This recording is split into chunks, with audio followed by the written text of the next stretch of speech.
E hoje trazemos um tema de neurologia, mas esse, se fosse para escolher, eu acho que seria a primeira aula para você assistir no curso Sanaflix e talvez a mais importante. A ideia aqui é entender mais ou menos como o neurologista pensa. Ao invés de a gente trazer uma apresentação aqui de exame neurológico, falar aquelas nuances, aquelas firulas que você aprende na faculdade e que muitas vezes não tem importância prática, eu vou trazer essa abordagem um pouco diferente para você aqui, que é o dia a dia. É saber o que é importante do exame neurológico, como que o neurologista conduz um caso na prática, pessoal. O que a gente vai fazer aqui? Dividir em duas partes, então. Uma parte inicial aí mais teórica, para você pegar uma abordagem inicial de como identificar uma doença neurológica, como realizar um diagnóstico localizatório, topográfico no sistema nervoso central, a importância de fazer isso, o poder do exame neurológico, um exame neurológico não aquele minucioso, detalhado, cansativo, mas um exame neurológico direcionado, um exame neurológico orientado para pegar teu diagnóstico, uma coisa prática. Na parte 2 a gente vai dar exemplos de como que é feito isso na prática, com alteração do nível de consciência, fraqueza muscular e a paralisia facial, que são quadros comuns do dia a dia do neurologista e que você, como médico geral, tem que conhecer também. Então, seguindo aqui, essa é a primeira questão. Você está no seu pronto-socorro lá, você está atendendo diarreia, dor abdominal, dor torácica. Quando que você vai suspeitar que você está diante de uma potencial doença neurológica estrutural? Então, tem alguns sintomas que eles são clássicos na neurologia, pessoal. Vários. Dor de cabeça, tontura, vertigem, confusão mental, alteração de fala, desorientação, fraqueza muscular, alteração de marcha, visão dobrada, visão dupla, boca torta. Sempre que você está diante de algum desses sintomas, você está perante uma potencial doença neurológica estrutural. Às vezes não. Um quadro de cefaleia, por exemplo, pode ser simplesmente uma enxaqueca, uma doença neurológica, tudo bem, mas não estrutural, funcional, ou seja, não é grave, causa repercussões, mas não tem uma gravidade potencial para o paciente. Assim como a vertigem também. Pode ser uma doença do sistema nervoso do sistema labiríntico, periférico, perdão, como uma neurite vestibular, mas pode ser um AVC grave de tronco encefálico também. Então você tem que estar esperto que algum desses sintomas pode levar você a uma doença neurológica grave. Então tem que abordar um quadro desse com um exame neurológico, uma avaliação neurológica. Por quê? Você está procurando pelo sinal neurológico focal. O que é um sinal neurológico focal? É um sinal no exame físico neurológico que denota para você uma alta probabilidade de doença neurológica estrutural. Por isso que você vai fazer esse exame neurológico. Um exame neurológico objetivo para ver se você encontra esse sinal e se você consegue topografar ele em alguma localização do sistema nervoso para definir uma doença neurológica. É dessa forma que a gente faz no dia a dia. É um pouco diferente das especialidades médicas gerais. Preste atenção nesse caso que você vai concordar comigo. Temos aqui um homem adulto jovem com dor na fossa ilíaca direita há 3 dias. Você fez o exame físico, sinal de Romberg positivo. O que você vai pensar aqui no homem jovem com a dor abdominal nessa localização com irritação peritoneal? Apendicite. O que você fez aqui? Você fez um diagnóstico etiológico. E na medicina interna, na cirurgia, é assim que funciona na maioria das vezes. A neurologia, o raciocínio é um pouco diferente. Eu vou colocar para você aqui o raciocínio neurológico para esse caso. Então, homem com dor na fossa ilíaca direita, Bloomberg positivo. Em neurologia, o que é que a gente pensa primeiro? Vamos tentar localizar a lesão? Vamos tentar topografar a lesão? Uma dor abdominal pode ser um problema no pâncreas, no intestino, pode ser no útero, pode ser nas trompas, pode ser no apêndice. Então, pela localização aqui, o mais provável é que seja apêndice para esse caso, pensando em outros diagnósticos diferenciais também, né? Nosológico. Olha, a instalação foi aguda, mas provavelmente esse é um quadro inflamatório do apêndice. Por fim, a gente chegaria num diagnóstico etiológico, que é a apendicite. Então, um neurologista avaliando um quadro abdominal, ele pensa dessa forma um pouco diferente. Por que a gente faz isso? Isso tem uma razão importante.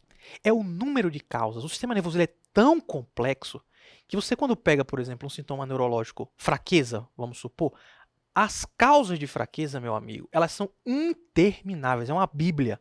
São muitas. Se você sai só desse sintoma, você não vai chegar muito longe se você não organiza seu pensamento. Então você precisa de um filtro. um filtro para restringir o número de possibilidades para você trabalhar, para você orientar o exame complementar necessário para o caso. O filtro, quem que é o grande filtro? A história clínica, lógico, associada aqui ao exame neurológico. Então, veja só, o exame neurológico, ele transforma aquela Bíblia em um versículo ali, em uma página. Ele reduz a quantidade de possibilidades diagnósticas, ele orienta a tua investigação. É fundamental você fazer um exame neurológico objetivo por isso aqui. Isso é importância prática, isso não é firula, tá certo? Então, o exame neurológico, pessoal, didaticamente, eu gosto de dividir, a gente gosta de dividir em 3 grandes partes. A avaliação cognitiva, a avaliação somática e a avaliação de nervos cranianos. O que é isso? O que é cognitivo? Cognitivo é o que caracteriza você como ser humano. São as funções corticais superiores. É a atenção, a inteligência, a memória, a linguagem e por aí vai, tá certo? Então, a avaliação cognitiva, ela é uma avaliação básica da consciência, do nível de consciência do indivíduo, se está acordado, se está alerta, vigil, se está atento, se presta atenção. É a avaliação mais básica, né, que muitas vezes é feita com a escala de Coma de Glasgow, essa avaliação de consciência básica. E tem os domínios cognitivos específicos, meus amigos, que aí é coisa mais complexa, é mais da área do neurologista. Mas tem 2 que são muito comuns na prática de aparecerem para você, que são as queixas de linguagem, quando é um transtorno de linguagem a gente chama de afasia, e os transtornos da memória, tá certo? Vamos ver um pouco sobre isso aqui também e como que é feito o exame disso. Somático, sômatos, corpo, né? Então, a avaliação neurológica somática é a avaliação da parte neurológica relacionada ao corpo, como a gente vai ver adiante em mais detalhes também. Tem várias porções aqui. Nervos cranianos são aqueles nervos que saem do crânio e vão para as estruturas faciais, como aí, por exemplo, o nervo óptico, a motricidade ocular e o nervo facial também, vamos ver adiante, tá certo? Então, essa é uma estrutura básica do exame neurológico. Você vai aprofundar a depender da suspeita clínica. A gente sempre faz uma avaliação neurológica básica, então avaliação de consciência básica, o indivíduo está acordado, está interagindo com o examinador, ele está atento, beleza, é rapidinho ali, poucos segundos. Uma avaliação somática rápida, olha, o indivíduo tem uma fraqueza muscular, ele tem alguma alteração de sensibilidade importante, ele está com dificuldade de marcha, a gente avalia isso rapidamente. E nervo craniano também, avalia de forma objetiva no paciente que não tem uma queixa específica. Se tem uma queixa específica, pessoal, muitas vezes você vai precisar da ajuda do neurologista para aprofundar naquele exame neurológico. Você fazendo o feijão com arroz, o básico, você não deixa passar um caso, você vai pelo menos encaminhar, saber que você não vai mandar o caso para casa. Esse é o objetivo do clínico geral. Você não vai mandar o paciente para casa, sabe que é uma potencial emergência, vai encaminhar rápido o paciente para quem consiga, para quem tem estrutura para resolver o problema, tá certo? O objetivo não é te formar neurologista em 15 minutos. Esse não é o objetivo da aula. Então, avaliação cognitiva a gente já viu. Consciência, perdão, voltando aqui para você. Consciência, a gente já viu, pessoal. Nível de consciência, atenção, alerta, o cara está acordado, o Glasgow pode te ajudar, como você conhece bem, a escala de Coma de Glasgow. E existem os domínios cognitivos específicos como linguagem e memória que você pode precisar lançar a mão. Vamos parar de teoria? Vamos mostrar um casinho, tá certo? Para você ver. Então, isso é dia a dia do pronto-socorro. Um indivíduo de 85 anos que chega com a queixa de confusão mental. Então, olha só, isso tem que abrir a chave na sua cabeça. O indivíduo chegou para você com confusão mental, desorientação, alteração de fala. Isso é uma queixa cognitiva. Você vai precisar lançar a mão do seu exame cognitivo para tentar topografar o problema e definir o que é. E olha só, é uma queixa cognitiva e o médico ele foi adiante, ele caracterizou melhor essa queixa cognitiva. Ele te falou que o paciente está vigil, ou seja, ele está acordado, o nível de consciência básico bom, e ele está atento, ele presta atenção no que você fala, o nível de atenção dele é bom. Porém, olha o que acontece com a linguagem dele, já te sugere um distúrbio da linguagem. Ele troca palavras, ele não consegue nomear. O que é isso aqui? Uma caneta? Ele não nomeia. Então, o paciente que não nomeia, troca palavras e está atento, pessoal, como veremos, isso provavelmente é um distúrbio da linguagem. Se você caracterizou como distúrbio da linguagem, um distúrbio cognitivo específico, isso, gente, é um sinal neurológico focal. Esse paciente, ele tem uma doença neurológica estrutural, muito provavelmente. Conhecendo um pouco mais a neuroanatomia cognitiva, você sabe que isso aqui provavelmente é uma lesão localizada no lobo frontal, ou até temporal esquerdo, tá certo? Você sabe que existe essa lesão. Então, isso é o dia a dia do neurologista. Chega um paciente com esse quadro, o clínico ele identifica ali, ó, pode ser um problema neurológico e tal, ele pede uma tomografia. Aí que tá o problema. A tomografia ela vem normal. Aí o cara fala o quê? Olha, a tomografia veio normal, tá normal, vamos mandar o paciente para casa. Pessoal, isso é um erro comum, diário, que a gente vê com certa frequência. Às vezes a gente pode até cometer esse tipo de equívoco ali na rapidez do dia a dia, mas isso é muito importante. Essa é a base da neurologia e do raciocínio neurológico. Se você fez a tua história bem feita, o teu exame bem feito, meu amigo, esse paciente ele tem uma lesão neurológica estrutural, porque ele tem uma alteração da linguagem. Tem algum problema? Ou trocaram o exame, trocaram o exame do paciente, ou esse exame não é sensível o suficiente. Pode existir um exame melhor. Então, se você sabe disso, como médico que está avaliando o caso, você vai falar, não, esse paciente ele tem algum problema. Vamos em frente, vamos pedir uma ressonância. A tomografia não foi suficiente. E olha só, a ressonância ela mostra a alteração que você viu compatível com o exame neurológico. Por isso que essa correlação ela é sempre muito importante em neurologia e você pode ter os exames disponíveis, mas se você não sabe utilizar, você vai comer bola, entendeu? Então, cognitivo, falando de cognitivo, são esses domínios, né? Domínios complexos. O mais básico é o nível de atenção básico, o nível de consciência básico, que ele está difuso, na verdade. As redes são difusas da atenção no cérebro.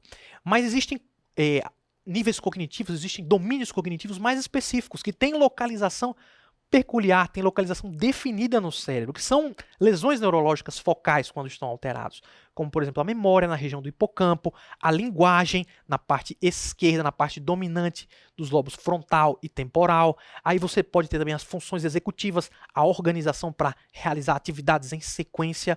As funções executivas ficam mais nos lobos frontais. Você pode ter as habilidades visoespaciais de localização, orientação espacial, que ficam mais no lobo parietal, na região mais posterior do cérebro.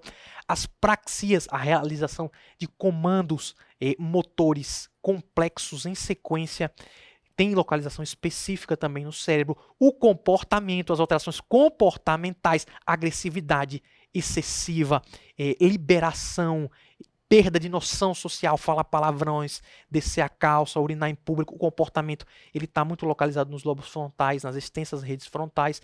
Então, os domínios cognitivos eles têm localizações peculiares no cérebro. Se tem uma alteração de um domínio cognitivo em particular, você está diante de um sinal neurológico focal. Então, esse conceito para você é importantíssimo.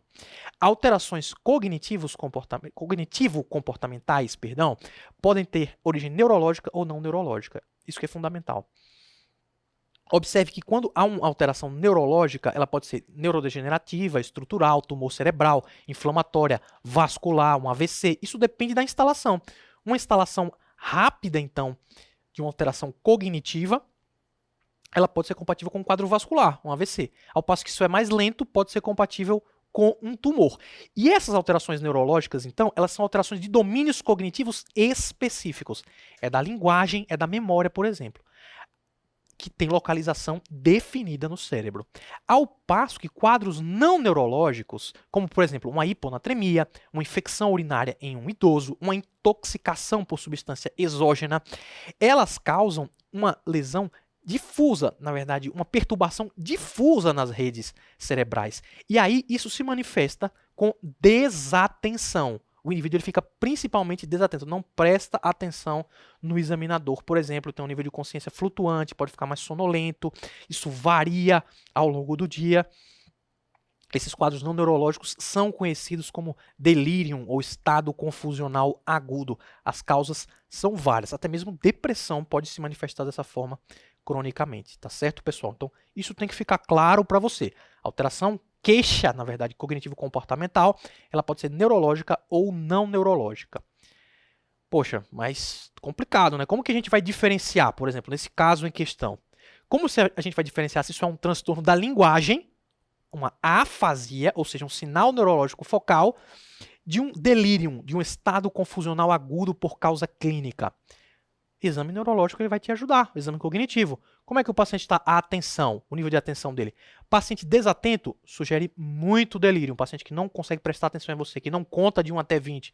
O paciente não mantém contato com o examinador, sugere muito delírio. O curso dessa condição, o delírio também ele é flutuante. O paciente tem hora que está bem, tem hora que está acordado, tem hora que está agressivo, tem hora que está sonolento. Varia muito.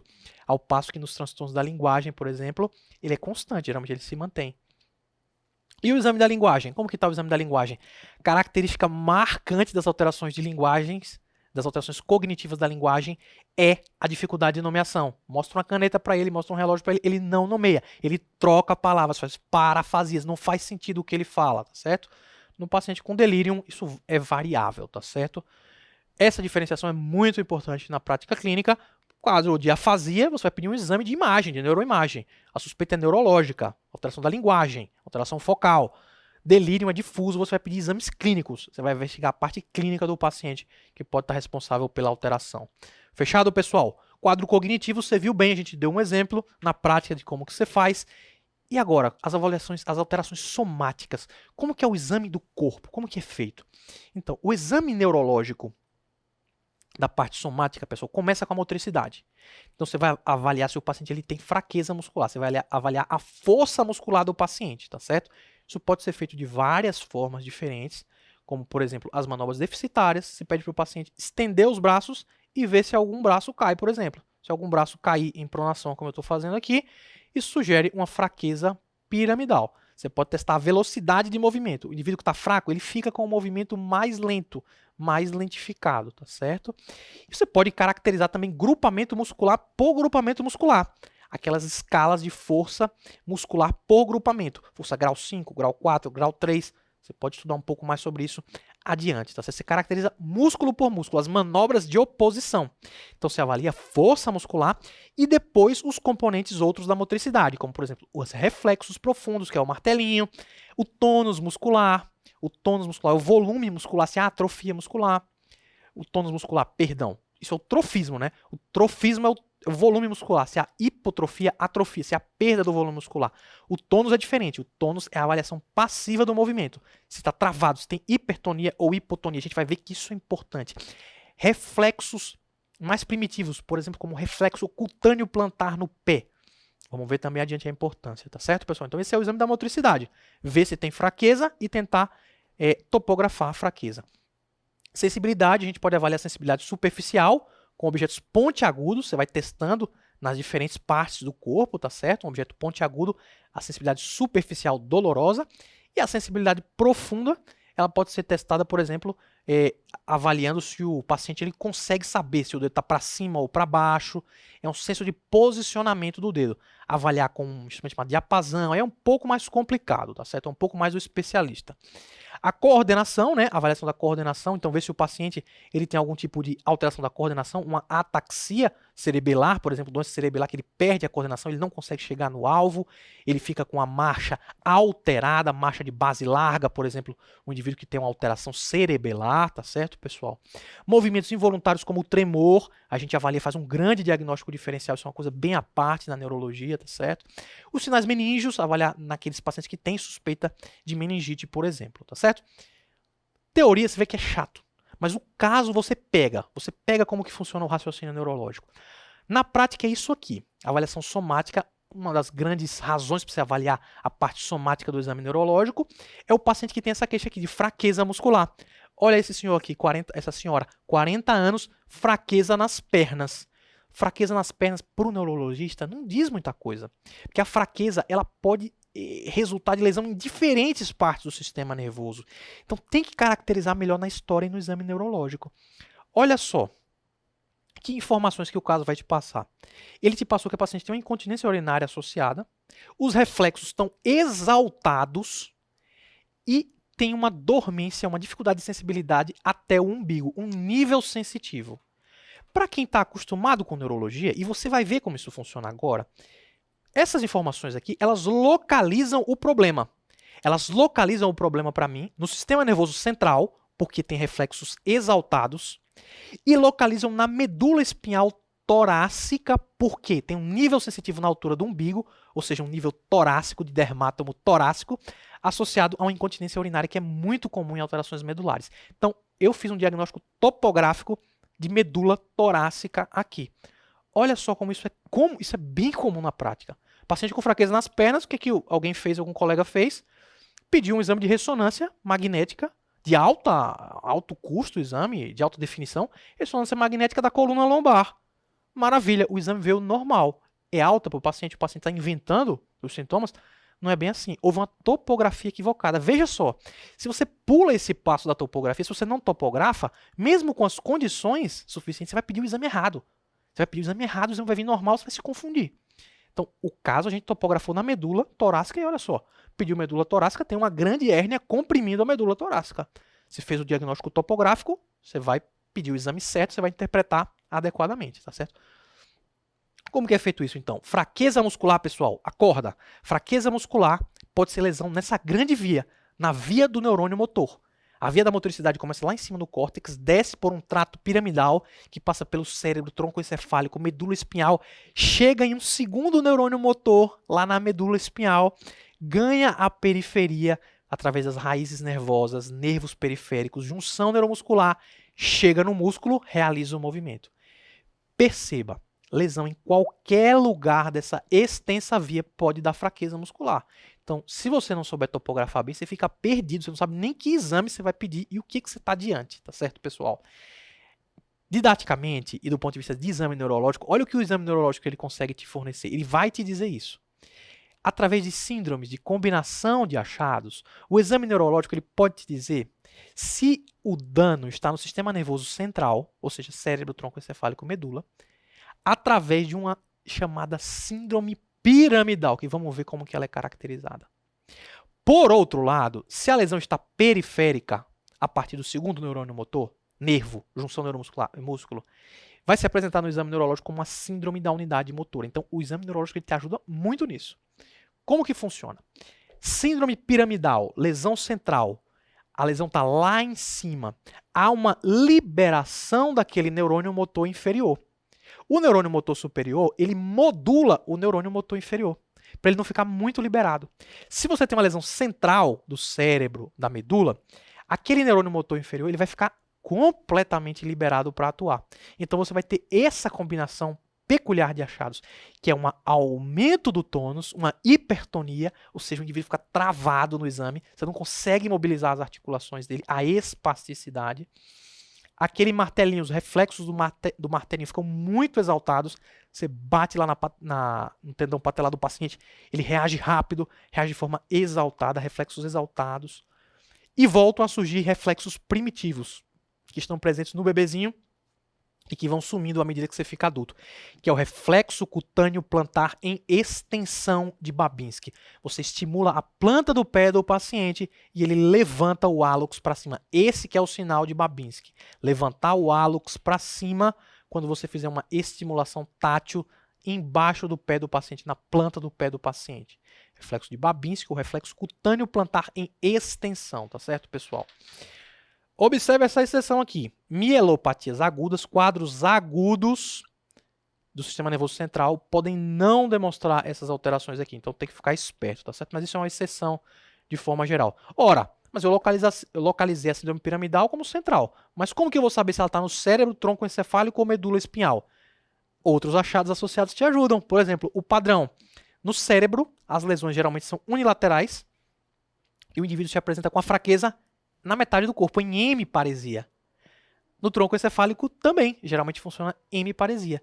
Na medula não, é uma paraparesia, paresia dos membros inferiores, se a lesão for mais baixa na medula, e tetraparesia se a lesão for mais alta cervical. Observe que o nosso paciente tinha uma fraqueza nas pernas, era uma paraparesia, com liberação piramidal, tinha reflexo exaltado, então isso sugere muito medula espinhal naquele caso que a gente sugeriu como introdução aqui para esse assunto.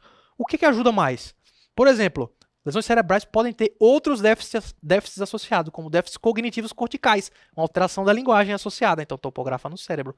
Tronco encefálico é de onde saem praticamente todos os nervos cranianos. Então, se tem alteração de nervo craniano junto, sugere muito uma lesão de tronco encefálico, tá certo, pessoal? Ao passo que as lesões da medula caracteristicamente apresentam nível sensitivo. O indivíduo fala, olha, eu não sinto daqui para baixo. Aquele nível dermatômico da medula. E alterações esfincterianas são muito frequentes, porque aquelas vias que passam para os esfíncteres, principalmente da bexiga, passam pela medula. Então, lesão medular causa alteração esfincteriana. Então, você veja que aquele caso era assim, era uma paraparesia, fraqueza nos membros inferiores, tinha liberação piramidal, ou seja, topografa no sistema nervoso central, E aí o nível sensitivo e a alteração esfincteriana apontam para a medula. O nível sensitivo era de dermatomo torácico, aquele é muito topográfico. Te diagnostica que o problema está na medula torácica, tá certo, pessoal? Exemplo legal, então. Você avalia como? Então agora você sabe onde está o problema, você topografou, você vai pedir o exame adequado. Neuroimagem aí na maioria dos casos. Vai pedir uma ressonância ou tomografia do cérebro, do tronco do cérebro, do encéfalo, na verdade, que já engloba o cérebro e o tronco encefálico, e aí você pede o exame da medula adequado à sua topografia. Se é da medula cervical, ressonância cervical ou torácica e por aí vai, tá certo? Então isso é que guia. A instalação também ajuda você a saber a etiologia específica, tá certo? Aí você vai definir a partir daí se o quadro é um quadro de AVC, se é um quadro vascular, se é desmielinizante, infeccioso, neoplásico. Isso os exames complementares vão te ajudar junto com a clínica e o exame neurológico. Fechado, pessoal? Por outro lado, a fraqueza muscular pode ser periférica também, ela pode vir de lesão periférica. Como que funciona isso?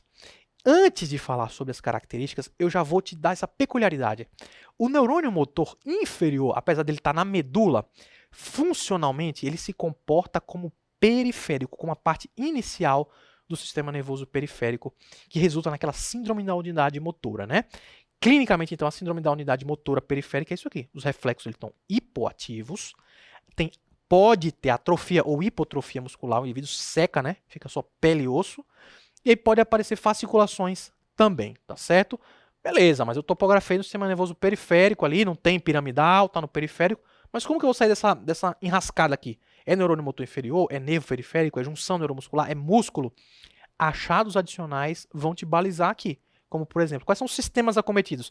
Então, você topografou a unidade motora. Olha como é interessante. Se tem sensitivo afetado e está na unidade motora, só pode estar no nervo periférico, basicamente, tá, pessoal? Então, neuropatia periférica. Os quadros motores puros têm um diagnóstico diferencial mais amplo. Por outro lado, é simétrico ou assimétrico o quadro? Olha como é interessante. Das fraquezas, dos quadros motores puros, o neurônio motor inferior é o quadro que é assimétrico. Então, você vai construindo quebra-cabeça. Qual a distribuição dessa fraqueza? Se há um padrão de distribuição mais proximal, pessoal, isso já aponta mais para quadros musculares, miopatias e doenças da junção neuromuscular, como a miastenia graves. Por outro lado, tem outros achados que vão te ajudar também, como, por exemplo, a presença de atrofia e fasciculação é marcada nas doenças do neurônio motor. Ao passo que as doenças da junção neuromuscular, elas têm uma flutuação muito grande. A fraqueza tem uma hora que está melhor, tem uma hora que está pior, melhora, piora ao longo do dia, fadiga o indivíduo e tem muito acometimento de nervo craniano com pitose palpebral na junção neuromuscular, miastenia graves. Nervo periférico, alteração sensitiva em bota em luva. Ela faz uma alteração de bota até os joelhos, alteração sensitiva, e nas mãos faz uma luva de perda de sensibilidade. Quais que são essas doenças, então, quando você topografa? Neurônio motor inferior, neurônio motor, a doença mais frequente, na verdade, mas comum é a esclerose lateral amiotrófica. Nervo periférico, as neuropatias periféricas podem ter várias causas. Diabetes, por exemplo, é uma bem comum. Guillain-Barré é uma forma aguda. Causas genéticas, até como um Charcot-Marie, que a gente chama. Junção neuromuscular, a doença protótipo é a miastenia graves. As miopatias, nossa, tem várias também. Miopatias inflamatórias, como a polimiosite, dermatomiosite. E doenças genéticas, que são um grande grupo nesses casos, por exemplo, como as distrofias musculares. Então você veja que são várias as doenças. Se você topografa, você restringe muito a quantidade delas. Você sabe que exame você vai pedir. Para avaliar o sistema nervoso periférico, eletroneuromiografia você pode pedir. CPK nas doenças musculares vai estar bem alterada geralmente. Anticorpos, como por exemplo na miastenia graves, tem anticorpos específicos para isso. Testes genéticos, numa miopatia, por exemplo, suspeita de etiologia genética, tá certo, pessoal? Para terminar essa apresentação, falamos sobre cognitivo, falamos sobre o somático e vamos falar sobre os nervos cranianos. É muito complexa a avaliação dos nervos cranianos. Na prática, o que é que mais importa? A avaliação do nervo óptico, que é a questão da acuidade visual, a avaliação da motricidade ocular extrínseca, né? Que é a avaliação, então, da movimentação ocular, daqueles músculos da movimentação ocular, uma coisa muito complexa, teria que ser uma aula específica para isso. E, por fim, a avaliação do nervo facial, que é muito comum na prática, e vamos te passar esse exemplo aqui de como que funciona isso, tá certo? Essa avaliação dos nervos cranianos. Então, corriqueiro no pronto-socorro também. O indivíduo chegou com paralisia facial. Paralisou o lado direito da face aqui nesse caso em questão. Você quer saber? Esse paciente teve um AVC? É um problema do cérebro? É um problema do nervo periférico? É um síndrome de Bell, por exemplo? Como que você vai saber? Você tem que ter em mente esse conceito neuroanatômico aqui básico, tá certo, pessoal? Que é muito importante. Observe que a face ela tem duas metades, né? A metade superior e a metade inferior. Preste bem atenção que a metade superior da face ela tem representação cortical dupla em azulzinho. Ou seja, o lado direito superior da tua face, ele tem uma representação no teu cérebro direito e no teu cérebro esquerdo. Ou seja, se houver uma lesão lá em cima no cérebro, não tem problema. O outro lado vai compensar e não vai paralisar aquela parte superior da face. Ficou claro? Ao passo que a metade inferior da face, ela tem uma inervação única, de um único lado do cérebro e contralateral, cruzada. Então, se você tem uma lesão cerebral de um lado, vai paralisar a tua face inferior do outro, mas preserva a face superior. Você entendeu? Ficou claro para você isso? Se não ficou, tenta entender aqui nesse outro slide agora, tá certo? A lesão periférica lá na extremidade, ela lesa todo o nervo que vai para a face. Então você tem uma paralisia completa da hemiface. Na lesão periférica, na síndrome de Bell aguda, a lesão é completa do nervo periférico e a hemiface toda ela fica paralisada. Ou seja, o indivíduo ele não consegue levantar a testa, não consegue franzir a testa, não fecha o olho e está paralisado aqui embaixo.